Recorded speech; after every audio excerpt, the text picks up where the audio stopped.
अब यहाँ पे वेट क्या है, अगर हम यहाँ बात करें तो 1.8 दिया हुआ है इसका वेट, लेकिन यहाँ पे मिलीग्राम में है।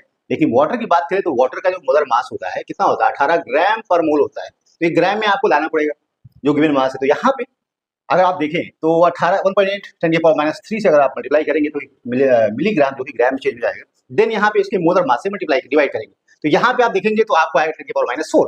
दैट नंबर इज मोल्स हो जाएंगे वाटर के गिवन मास के अंदर। अब यह मोल्स निकल के आ गए तो आप देखें मोल्स को अगर आपने एवोगैड्रो नंबर से मल्टीप्लाई किया देन आपको क्या निकल के आएगा, ये निकल के आ जाएगा नंबर ऑफ मॉलिक्यूल कितने हैं। लेकिन एटम की बात किया जा रहा है इसके वाटर के अंदर, तो यहाँ पे वाटर का जो केमिकल फॉर्मूला होता है H2O, 3 एटम प्रेजेंट होते हैं, that's why you have to multiply by 3। तो यहाँ पे आप देखें लिख सकते हैं 3 × 10⁻⁴ into Na number of atom present in water molecule with given mass.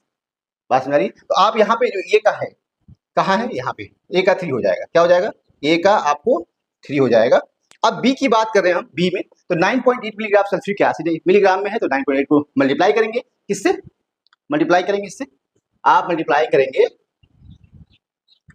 9.8 × 10⁻³ और यहाँ पे दिया है सल्फ्यूरिक एसिड का। अगर आप मोलर मास की बात करें तो यहाँ पे H2SO4 ओके, 2 हाइड्रोजन का हो जाएगा और यहाँ सल्फर का 32 और यहाँ पे 64। तो यहाँ पे जोड़ेंगे तो कितना आ जाएगा 98 98।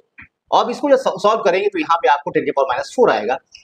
बस मेरी अब देखें आप सल्फ्यूरिक एसिड में अगर देखें टोटल नंबर ऑफ एटम कितने होंगे, 7 होंगे। तो 7 से मल्टीप्लाई करना, 7 × 10⁻⁴ into Na, that number is equal to number of atom in sulphuric acid. तो यहाँ पे बी का आपका हो जाएगा 7 × 10⁻⁴, बी का हो जाएगा 4th।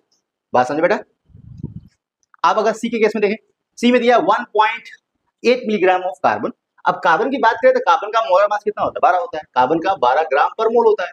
अब यहाँ पे अगर देखें तो 1.8 × 10⁻³ अपॉन 12 हो जाएगा। अब इसको सॉल्व करें तो यह 18/12 × 10⁻⁴, यहाँ हो जाएगा 1.5 × 10⁻⁴, दैट इज, और इसको एवोगैड्रो नंबर से मल्टीप्लाई करना ही पड़ेगा।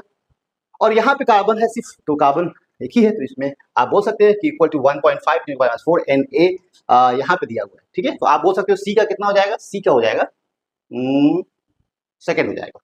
अब देखिए 5.8 मिलीग्राम सॉल्ट की बात करते हैं तो यहाँ पे 5.85 × 10⁻³ और यहाँ पे जो मिलीग्राम से ग्राम में चेंज किया, और सोडियम क्लोराइड का जो आपका जो 58.5 होता है मोलर मास। अब इसको सॉल्व करेंगे तो आपको 10⁻⁴ आएगा और 2 एटम है तो यहाँ पे 2 और यहाँ पे Na। तो यहाँ पे लिख सकते हो कि 2 × 10⁻⁴ into Na, क्योंकि इसकी एटॉमिसिटी कितनी है, 2 एटम प्रेजेंट है। सो आप बता सकते हो कि ये इक्वल होगा 2 × 10⁻⁴ होगा। तो यहाँ पे बेटा आंसर क्या है, यहाँ पे सॉरी 1.2 हो जाएगा, नहीं ये तो 2 × 10⁻⁴, यहाँ पे ये हो जाएगा इक्वल टू दिस। तो आप बोल सकते हो कि यहाँ पे डी का कितना हो जाएगा, 1 हो जाएगा। ये आंसर